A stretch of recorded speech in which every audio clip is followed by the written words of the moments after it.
ये साखी है सिख धर्म के 10वें गुरु साहिब कमाल गुरु गोविंद सिंह महाराज जी की, जिन्होंने खालसा पंथ की स्थापना की। ये बात है अगस्त सन 1665 की, जब सिख धर्म के 9वें गुरु गुरु तेग बहादुर जी धर्म और मानवता का प्रचार करने के लिए श्री आनंदपुर साहिब पंजाब के पूर्वी भारत की ओर एक लंबी यात्रा के लिए निकले थे। गुरु साहब अपनी माता नानकी जी, धर्मपत्नी माता गुजरी जी और उनके भाई श्री कृपाल चंद जी के साथ मथुरा, कानपुर, बनारस होते हुए मई 1666 में पटना पहुंचे।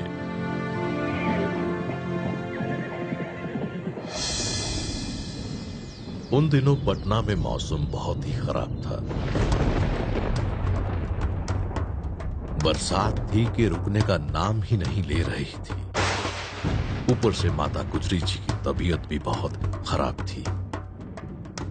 ऐसी हालत में श्री गुरु तेग बहादुर जी ने माता गुजरी जी के लिए पटना में ही रुकने का बंदोबस्त किया। पटना के राजा फतेह चंद मैनी ने उनकी देखरेख का जिम्मा लिया और माता गुजरी जी के भाई श्री कृपाल चंद जी को परिवार की जिम्मेदारी देकर गुरु साहब खुद आगे आसाम की ओर यात्रा के लिए रवाना हो गए। 5 जनवरी 1666 को पटना की मुबारक धरती पर कलगीधर दशम पिता गुरु गोविंद सिंह महाराज जी का प्रकाश हुआ। उनका नाम गोविंद राय रखा गया।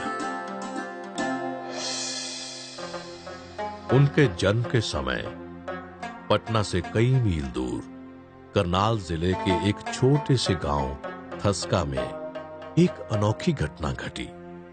जब नमाज के समय सभी मुसलमान मक्का की ओर सजदा कर रहे थे, तभी एक फकीर मक्का की तरफ पीठ करके पूर्व दिशा में सजदा करने लगे।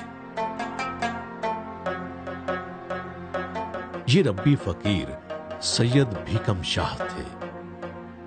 फकीर को ऐसा करते देख उनके मुरीद हैरान हुए और पूछने लगे कि उन्होंने मक्का का अपमान करते हुए पश्चिम की बजाय पूर्व दिशा में सजदा क्यों किया। पीर भीकम शाह ने मुस्कुराते हुए अपने मुरीदों से कहा कि अभी अभी उन्हें पूर्व दिशा की ओर से आकाश में एक दिव्य प्रकाश का एहसास हुआ है। ये प्रकाश अलौकिक था।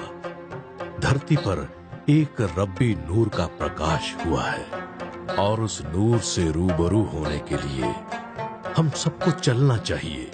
फकीर की ये बात सुनकर सभी मुरीद पीर जी के साथ उस नूर की तलाश में चलने के लिए तैयार हो गए।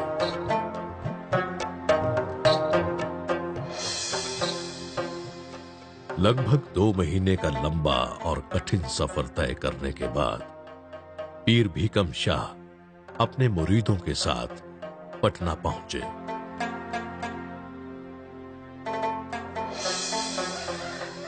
अपनी मंजिल पर पहुंचते ही उन्होंने सबसे पहले उस महल के आगे श्रद्धा से अपना शीश झुकाया जहां उस अलौकिक नूर का प्रकाश हुआ था। फिर उन्होंने महल की सेवादारनी से उस रब्बी नूर के दर्शन करने का आग्रह किया। सेवादारनी ने पीर भीकम शाह का संदेश माता गुजरी जी तक पहुंचाया। गुरु तेग बहादुर जी की गैर हाजिरी में माता गुजरी ने बालक गोविंद राय को किसी गैर से मिलाना मुनासिब नहीं समझा, लेकिन पीर भीकम शाह ने ठान लिया था कि उस नूर के दर्शन किए बिना वो वहां से जाएंगे नहीं। इसलिए उन्होंने अपने मुरीदों के साथ महल के बाहर ही स्थान ग्रहण कर लिया।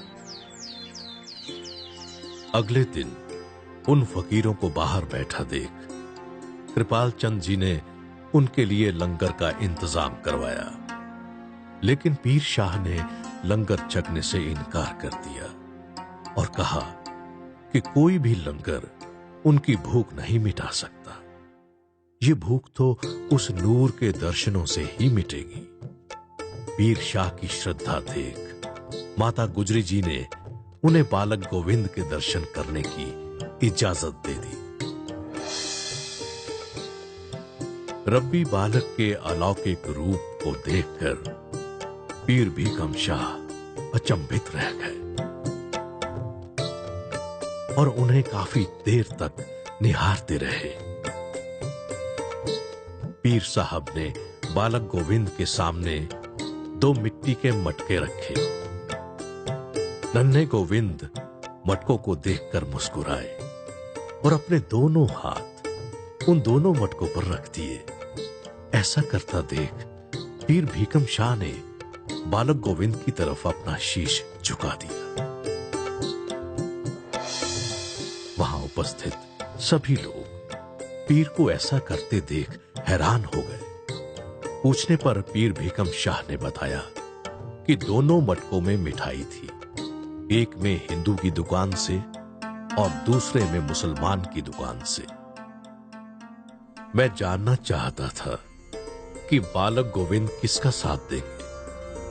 उन्होंने दोनों मटकों पर हाथ रखकर यह बताया कि उन्हें हिंदू और मुसलमान दोनों ही प्यारे हैं, इसलिए वो हिंदू और मुसलमान दोनों का साथ देंगे।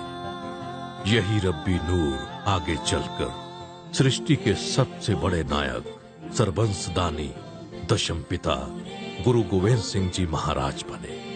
उस जगह जहां गुरु जी का प्रकाश हुआ, आज उसको तख्त श्री हरमंदर जी पटना साहिब के नाम से जाना जाता है, जो सिख धर्म के 5 तख्तों में से एक है।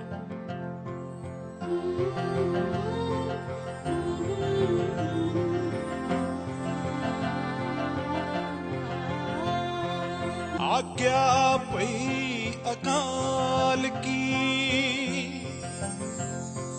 आज्ञा पई अकाल की, तबे चलायो पंथ सब सिखन को